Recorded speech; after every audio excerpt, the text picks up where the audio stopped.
تفہیم القرآن سید ابوالعلا مودودی سورہ انبیاء آیات 48 تا 77۔ اعوذ باللہ من الشیطان الرجیم بسم اللہ الرحمن الرحیم۔ قالوا سمعنا فتى یذکرہم۔ بعض لوگ بولے ہم نے ایک نوجوان کو ان کا ذکر کرتے سنا تھا، یقال لہ ابراہیم، جس کا نام ابراہیم علیہ السلام ہے۔ قالوا فأتوا به على أعين الناس لعلهم يشهدون۔ انہوں نے کہا تو پکڑ لاؤ اسے سب کے سامنے تاکہ لوگ دیکھ لیں اس کی خبر کیسے لی جاتی ہے۔ تفسیر: یہ گویا حضرت ابراہیم علیہ السلام کی منہ مانگی مراد تھی، کیونکہ وہ بھی یہی چاہتے تھے کہ بات صرف پروہتوں اور پجاریوں ہی کے سامنے نہ ہو بلکہ عام لوگ بھی موجود ہوں اور سب دیکھ لیں کہ یہ بت جو ان کے قاضی الحاجات بنا کر رکھے گئے ہیں کیسے بے بس اور خود یہ پروہت حضرات ان کو کیا سمجھتے ہیں۔ اس طرح ان پجاریوں سے بھی وہی حماقت سرزد ہوئی جو فرعون سے سرزد ہوئی تھی۔ اس نے بھی جادوگروں سے حضرت موسیٰ علیہ السلام کا مقابلہ کرانے کے لیے ملک بھر کی خلقت جمع کی تھی، اور انہوں نے بھی حضرت ابراہیم علیہ السلام کا مقدمہ سننے کے لیے عوام کو اکٹھا کر لیا۔ وہاں حضرت موسیٰ علیہ السلام کو سب کے سامنے یہ ثابت کرنے کا موقع مل گیا کہ جو کچھ وہ لائے ہیں وہ جادو نہیں معجزہ ہے، اور یہاں حضرت ابراہیم علیہ السلام کو ان کے دشمنوں نے آپ ہی یہ موقع فراہم کر دیا کہ وہ عوام کے سامنے ان کے مکر و فریب کا طلسم توڑ دیں۔ قالوا اانت فعلت ھذا بآلہتنا یا ابراہیم۔ ابراہیم علیہ السلام کے آنے پر انہوں نے پوچھا، کیوں ابراہیم، تو نے ہمارے خداؤں کے ساتھ یہ حرکت کی ہے؟ قالا بل فعلہ کبیرہم ھذا۔ اس نے جواب دیا بلکہ یہ سب کچھ ان کے اس سردار نے کیا ہے۔ فاسألوہم ان کانوا ینطقون۔ انہی سے پوچھ لو اگر یہ بولتے ہوں۔ تفسیر: یہ آخری فقرہ خود ظاہر کر رہا ہے کہ پہلے فقرے میں حضرت ابراہیم علیہ السلام کی بت شکنی کے اس فعل کو بڑے بت کی طرف جو منسوب کیا ہے اس سے ان کا مقصد جھوٹ بولنا نہ تھا بلکہ وہ اپنے مخالفین پر حجت قائم کرنا چاہتے تھے۔ یہ بات انہوں نے اس لیے کہی تھی کہ وہ لوگ جو اب میں خود اس کا اقرار کریں کہ ان کے یہ معبود بالکل بے بس ہیں اور ان سے کسی فعل کی توقع نہیں کی جا سکتی۔ ایسے مواقع پر ایک شخص استدلال کی خاطر جو خلاف واقعہ بات کہتا ہے اس کو جھوٹ قرار نہیں دیا جا سکتا، کیونکہ نہ وہ جھوٹ کی نیت سے ایسی بات کہتا ہے اور نہ ان کے مخاطب ہی اسے جھوٹ سمجھتے ہیں۔ کہنے والا اسے حجت قائم کرنے کے لیے کہتا ہے اور سننے والا بھی اسے اسی معنی میں لیتا ہے۔ بدقسمتی سے حدیث کی یہ ایک روایت میں یہ بات آ گئی ہے کہ حضرت ابراہیم علیہ السلام اپنی زندگی میں 3 مرتبہ جھوٹ بولے ہیں۔ ان میں سے ایک جھوٹ تو یہ ہے، اور دوسرا جھوٹ سورہ صافات میں حضرت ابراہیم علیہ السلام کا قول انی سقیم ہے، اور تیسرا جھوٹ ان کا اپنی بیوی کو بہن کہنا ہے، جس کا ذکر قرآن میں نہیں بلکہ بائبل کی کتاب پیدائش میں آیا ہے۔ ایک گروہ روایت پرستی کے غلو میں اس حد تک پہنچ جاتا ہے کہ اسے بخاری و مسلم کے چند راویوں کی صداقت زیادہ عزیز ہے اور اس بات کی پرواہ نہیں کہ اس سے ایک نبی پر جھوٹ کا الزام عائد ہوتا ہے۔ دوسرا گروہ اس ایک روایت کو لے کر پورے ذخیرہ حدیث پر حملہ آور ہو جاتا ہے اور کہتا ہے کہ یہ ساری ہی حدیثوں کو اٹھا کر پھینک دو، کیونکہ ان میں ایسی روایتیں پائی جاتی ہیں۔ حالانکہ نہ ایک یا چند روایات میں کسی خرابی کے پائے جانے سے یہ لازم آتا ہے کہ ساری ہی روایات ناقابل اعتماد ہوں، اور نہ فن حدیث کے نقطۂ نظر سے کسی روایت کی سند کا مضبوط ہونا اس بات کو مستلزم ہے کہ اس کا متن خواہ کتنا ہی قابل اعتراض ہو مگر اسے ضرور آنکھیں بند کر کے صحیح مان لیا جائے۔ سند کے قوی اور قابل اعتماد ہونے کے باوجود بہت سے اسباب ایسے ہو سکتے ہیں جن کی وجہ سے ایک متن غلط صورت میں نقل ہو جاتا ہے اور ایسے مضامین پر مشتمل ہو جاتا ہے جن کی قباحت خود پکار رہی ہوتی ہے کہ یہ باتیں نبی صلی اللہ علیہ وسلم کی فرمائی ہوئی نہیں ہو سکتیں۔ اس لیے سند کے ساتھ ساتھ متن کو دیکھنا بھی ضروری ہے، اور اگر متن میں واقعی کوئی قباحت ہو تو پھر خواہ مخواہ اس کی صحت پر اصرار کرنا صحیح نہیں ہے۔ یہ حدیث جس میں حضرت ابراہیم علیہ السلام کے 3 جھوٹ بیان کیے گئے ہیں، صرف اسی وجہ سے قابل اعتراض نہیں ہے کہ یہ ایک نبی کو جھوٹا قرار دے رہی ہے، بلکہ اس بنا پر بھی غلط ہے کہ اس میں جن 3 واقعات کا ذکر کیا گیا ہے وہ تینوں ہی محل نظر ہیں۔ ان میں سے ایک جھوٹ کا حال ابھی آپ دیکھ چکے ہیں کہ کوئی معمولی عقل و خرد کا آدمی بھی اس سیاق و سباق میں حضرت ابراہیم علیہ السلام کے اس قول پر لفظ جھوٹ کا اطلاق نہیں کر سکتا، کجا کہ ہم نبی صلی اللہ علیہ وسلم سے معاذ اللہ اس سخن ناشناسی کی توقع کریں۔ رہا انی سقیم والا واقعہ، تو اس کا جھوٹ ہونا ثابت نہیں ہو سکتا جب تک یہ ثابت نہ ہو جائے کہ حضرت ابراہیم علیہ السلام فی الواقع اس وقت بالکل صحیح اور تندرست تھے اور کوئی ادنا سی شکایت بھی ان کو نہ تھی۔ یہ بات نہ قرآن میں کہیں بیان ہوئی ہے اور نہ اس زیر بحث روایت کے سوا کسی دوسری معتبر روایت میں اس کا ذکر آیا ہے۔ اب رہ جاتا ہے بیوی کو بہن قرار دینے کا واقعہ، تو بجائے خود ایسا محمل ہے کہ ایک شخص اس کو سنتے ہی یہ کہہ دے گا کہ یہ ہرگز واقعہ نہیں ہو سکتا۔ قصہ اس وقت کا بتایا جاتا ہے جب حضرت ابراہیم علیہ السلام اپنی بیوی حضرت سارہ علیہ السلام کے ساتھ مصر گئے۔ بائبل کی روح سے اس وقت حضرت ابراہیم علیہ السلام کی عمر 75 اور حضرت سارہ علیہ السلام کی عمر 65 برس تھی، اور اس عمر میں حضرت ابراہیم علیہ السلام کو یہ خوف لاحق ہوا کہ شاہ مصر اس خوبصورت خاتون کو حاصل کرنے کی خاطر مجھے قتل کر دے گا۔ چنانچہ وہ بیوی سے کہتے ہیں کہ جب مصری تمہیں پکڑ کر بادشاہ کے پاس لے جانے لگیں تو تم بھی مجھے اپنا بھائی بتانا اور میں بھی تمہیں اپنی بہن بتاؤں گا تاکہ میری جان تو بچ جائے۔ پیدائش باب 12۔ حدیث کی زیر بحث روایت میں تیسرے جھوٹ کی بنیاد اسی صریح لغو اور محمل اسرائیلی روایت پر ہے۔ کیا یہ کوئی معقول بات ہے کہ جس حدیث کا متن ایسی باتوں پر مشتمل ہو اس کو بھی ہم نبی صلی اللہ علیہ وسلم کی طرف منسوب کرنے پر صرف اس لیے اصرار کریں کہ اس کی سند مجروح نہیں ہے؟ اسی طرح کی افراط پسندیاں پھر معاملے کو بگاڑ کر اس تفرید تک نوبت پہنچا دیتی ہیں جس کا مظاہرہ منکرین حدیث کر رہے ہیں۔ فرجعوا الی انفسہم، یہ سن کر وہ لوگ اپنے ضمیر کی طرف پلٹے۔ وقالوا انکم انتم الظالمون، اور اپنے دلوں میں کہنے لگے واقعی تم خود ہی ظالم ہو۔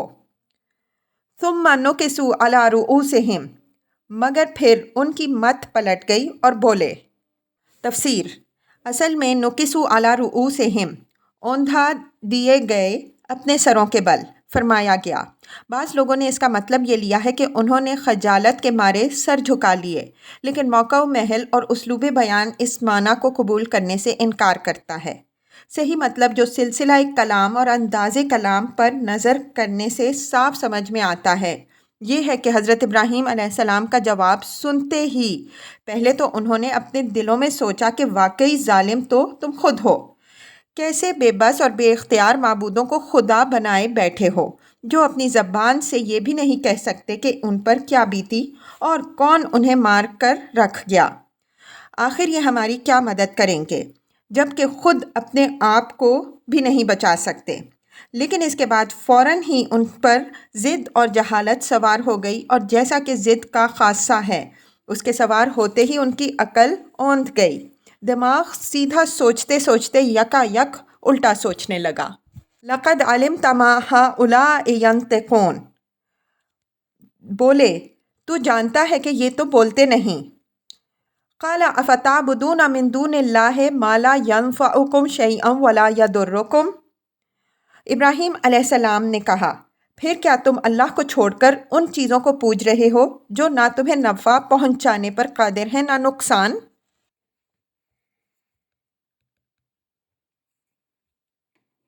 اف لکم ولم تعبدون من دون اللہ، تف ہے تم پر اور تمہارے ان معبودوں پر جن کی تم اللہ کو چھوڑ کر پوجا کر رہے ہو۔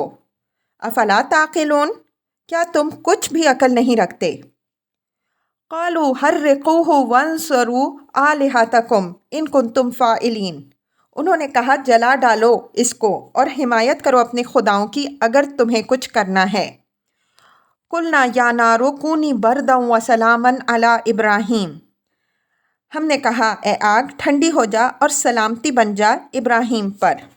تفسیر: الفاظ صاف بتا رہے ہیں اور سیاق و سباق بھی اس مفہوم کی تائید کر رہا ہے کہ انہوں نے واقعی اپنے اس فیصلے پر عمل کیا، اور جب آگ کا الاؤ تیار کر کے انہوں نے حضرت ابراہیم علیہ السلام کو اس میں پھینکا، تب اللہ تعالیٰ نے آگ کو حکم دیا کہ وہ ابراہیم علیہ السلام کے لیے ٹھنڈی ہو جائے اور بے ضرر بن کے رہ جائے۔ بس صریح طور پر یہ بھی ان معجزات میں سے ایک ہے جو قرآن میں بیان کیے گئے ہیں۔ اگر کوئی شخص ان معجزات کی اس لیے تعویلیں کرتا ہے کہ اس کے نزدیک خدا کے لیے بھی نظام عالم کے معمول روٹین سے ہٹ کر کوئی غیر معمولی کام کرنا ممکن نہیں، تو آخر وہ خدا کو ماننے ہی کی زحمت کیوں اٹھاتا ہے؟ اور اگر وہ اس طرح کی تعویلیں اس لیے کرتا ہے کہ جدید زمانے کے نام نہاد اقلیت پرست ایسی باتوں کو ماننے کے لیے تیار نہیں ہیں، تو ہم اس سے پوچھتے ہیں کہ بندہ خدا، تیرے اوپر یہ فرض کس نے عائد کیا تھا کہ تو کسی نہ کسی طرح انہیں منوا کر ہی چھوڑے؟ جو شخص قرآن کو جیسا کہ وہ ہے ماننے کے لیے تیار نہیں ہے، اسے اس کے حال پر چھوڑو۔ اسے منوانے کی خاطر قرآن کو اس کے خیالات کے مطابق ڈھالنے کی کوشش کرنا، جبکہ قرآن کے الفاظ قدم قدم پر اس ڈھلائی کی مزاحمت کر رہے ہوں، آخر کس قسم کی تبلیغ ہے اور کون معقول آدمی اسے جائز سمجھ سکتا ہے؟ وَأَرَادُوا بِهِ كَيْدًا فَجَعَلْنَاهُمُ الْأَخْسَرِينَ، وہ چاہتے تھے کہ ابراہیم علیہ السلام کے ساتھ برائی کریں، مگر ہم نے ان کو بری طرح ناکام کر دیا۔ وَنَجَّيْنَاهُ وَلُوطًا، اور ہم نے اسے اور لوط علیہ السلام کو بچا لیا۔ تفسیر: بائبل کے بیان کے مطابق حضرت ابراہیم علیہ السلام کے دو بھائی تھے، ناہور اور ہاران۔ حضرت لوط علیہ السلام ہاران کے بیٹے تھے۔ سورہ عنکبوت میں حضرت ابراہیم علیہ السلام کا جو تذکرہ آیا ہے، اس سے بظاہر یہی معلوم ہوتا ہے کہ ان کی قوم میں سے صرف ایک حضرت لوط علیہ السلام ہی ان پر ایمان لائے تھے۔ إِلَى الْأَرْضِ الَّتِي بَارَكْنَا فِيهَا لِلْعَالَمِينَ، اس زمین کی طرف نکال لے گئے جس میں ہم نے دنیا والوں کے لیے برکتیں رکھی ہیں۔ تفسیر: یعنی شام و فلسطین کی سرزمین، اس کی برکتیں مادی بھی ہیں اور روحانی بھی۔ مادی حیثیت سے وہ دنیا کے زرخیز ترین علاقوں میں سے ہے، اور روحانی حیثیت سے وہ 2000 برس تک انبیاء علیہم السلام کا محیط ہی رہا۔ دنیا کے دوسرے کسی خطے میں اتنی کثرت سے انبیاء علیہم السلام مبعوث نہیں ہوئے۔ وَوَهَبْنَا لَهُ إِسْحَاقَ، اور ہم نے اسے اسحاق علیہ السلام عطا کیا۔ وَيَعْقُوبَ نَافِلًا، اور یعقوب علیہ السلام اس پر مزید۔ تفسیر: یعنی بیٹے کے بعد پوتا بھی ایسا ہوا جسے نبوت سے سرفراز کیا گیا۔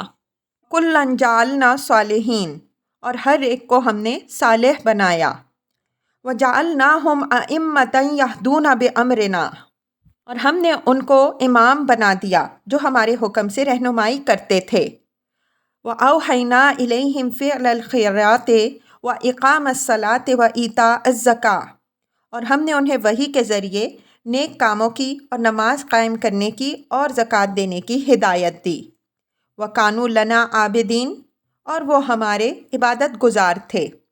تفسیر: حضرت ابراہیم علیہ السلام کی زندگی کے اس اہم واقعے کا بائبل میں کوئی ذکر نہیں، بلکہ ان کی زندگی کے عراقی دور کا کوئی واقعہ بھی اس کتاب میں جگہ نہ پا سکا۔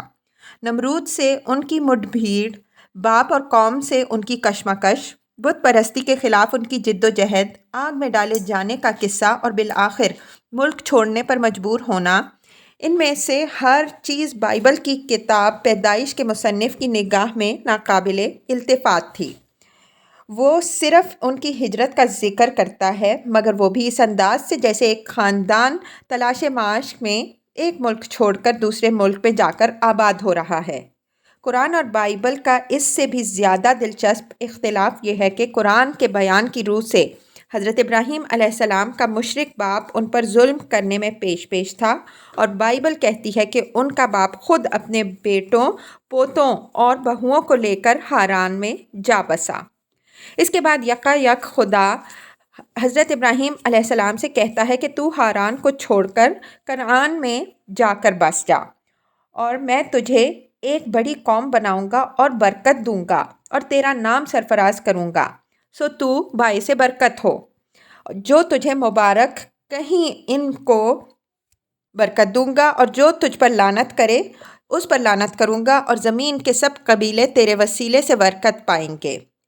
کچھ سمجھ میں نہیں آتا کہ اچانک حضرت ابراہیم علیہ السلام پر یہ نظر عنایت کیوں ہو گئی۔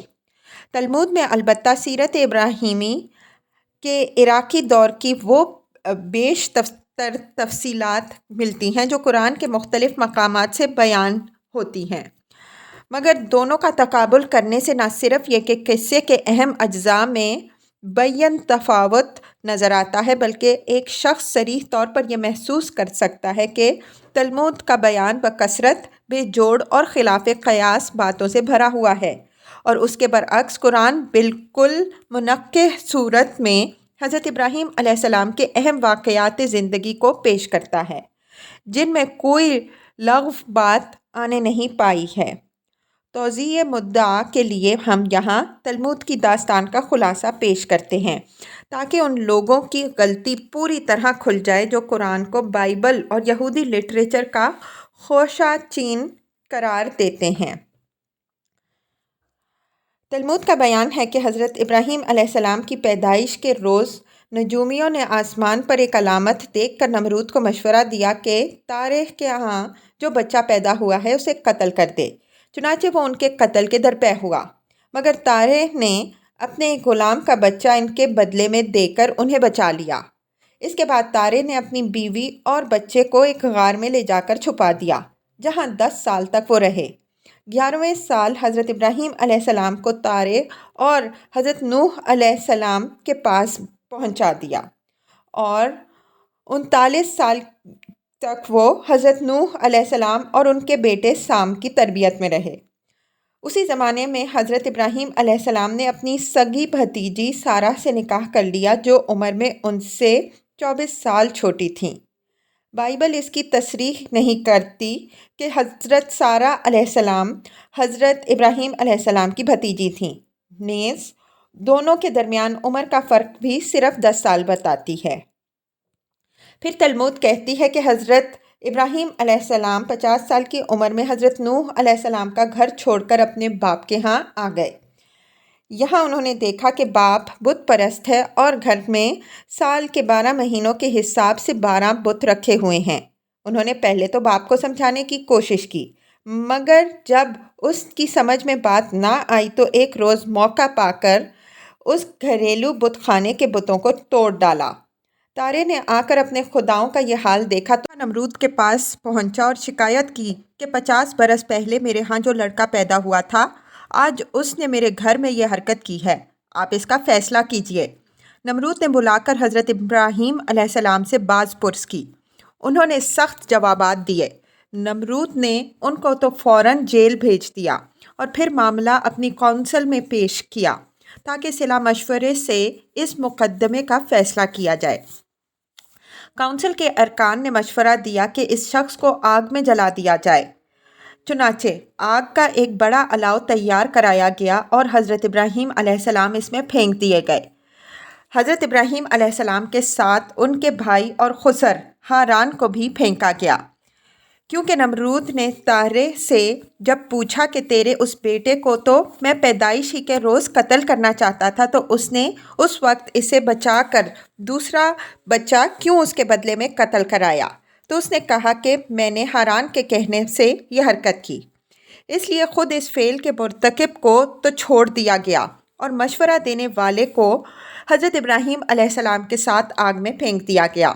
آگ میں گرتے ہی ہاران فوراً جل بھن کر کوئلہ ہو گیا، مگر حضرت ابراہیم علیہ السلام کو لوگوں نے دیکھا کہ اندر اطمینان سے ٹہل رہے ہیں۔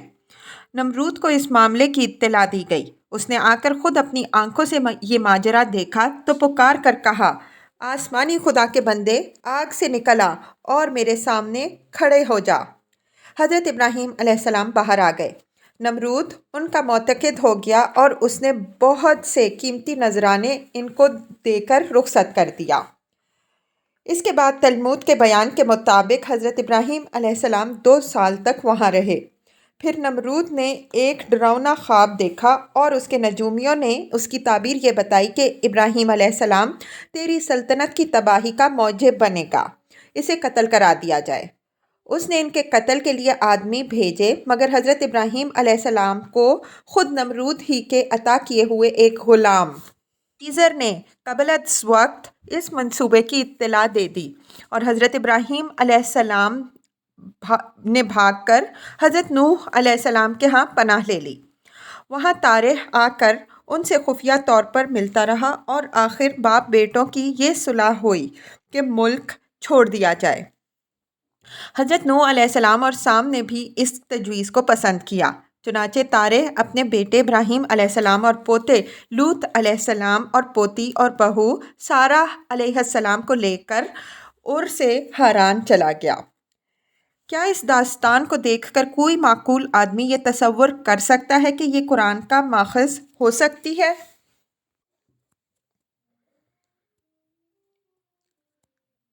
وَلُوطًا آتَيْنَاهُ حُكْمًا وَعِلْمًا، اور لوط علیہ السلام کو ہم نے حکم اور علم بخشا۔ تفسیر۔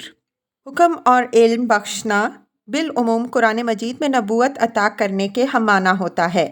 حکم سے مراد حکمت بھی ہے اور صحیح قوت فیصلہ بھی، اور اللہ تعالیٰ کی طرف سے سند حکمرانی اتھارٹی حاصل ہونا بھی۔ رہا علم تو اس سے مراد وہ علم حق ہے جو وحی کے ذریعے سے عطا کیا گیا ہو۔ وَنَجَّيْنَاهُ مِنَ الْقَرْيَةِ الَّتِي كَانَتْ تَعْمَلُ الْخَبَائِثَ، اور اسے اس بستی سے بچا کر نکال دیا جو بدکاریاں کرتی تھی۔ إِنَّهُمْ كَانُوا قَوْمَ سَوْءٍ فَاسِقِينَ، در حقیقت وہ بڑی ہی بری فاسق قوم تھی۔ وَأَدْخَلْنَاهُ فِي رَحْمَتِنَا، اور لوط علیہ السلام کو ہم نے اپنی رحمت میں داخل کیا۔ إِنَّهُ مِنَ الصَّالِحِينَ، وہ صالح لوگوں میں سے تھا۔ وَنُوحًا إِذْ نَادَاهُ مِن قَبْلُ، اور یہی نعمت ہم نے نوح کو دی علیہ السلام، یاد کرو جب اس نے پکارا ہمیں۔ تفسیر۔ اشارہ ہے حضرت نوح علیہ السلام کی اس دعا کی طرف جو ایک مدت دراز تک اپنی قوم کی اصلاح کے لیے مسلسل کوشش کرتے رہنے کے بعد آخر کار تھک کر انہوں نے مانگی تھی کہ انی مغلوب فانتصر، پروردگار میں مغلوب ہو گیا ہوں، اب میری مدد کو پہنچ۔ القمر آیت 10۔ اور رب لا تذر علی الارض من الکافرین دیارا، پروردگار زمین پر ایک کافر باشندہ بھی نہ چھوڑ۔ نوح آیت 26۔ فاستجبنا لہ، تو ہم نے اس کی دعا قبول کی۔ فنجیناہ واہلہ من الکرب العظیم، اور اس کو اور اس کے گھر والوں کو کرب عظیم سے نجات دی۔ تفسیر۔ کرب عظیم سے مراد یا تو ایک بدکار قوم کے درمیان زندگی بسر کرنے کی مصیبت ہے یا پھر طوفان۔ حضرت نوح علیہ السلام کے قصے کی تفصیلات اعراف آیات 59 تا 64، یونس آیات 71 تا 73، ہود آیات 25 تا 28، بنی اسرائیل آیت 3 میں ملاحظہ ہو۔ وَنَصَرْنَاهُ مِنَ الْقَوْمِ الَّذِينَ كَذَّبُوا بِآيَاتِنَا، اور اس قوم کے مقابلے میں اس کی مدد کی جس نے ہماری آیات کو جھٹلایا تھا۔ إِنَّهُمْ كَانُوا قَوْمَ سَوْءٍ فَأَغْرَقْنَاهُمْ أَجْمَعِينَ، وہ بڑے برے لوگ تھے، پس ہم نے ان سب کو غرق کر دیا۔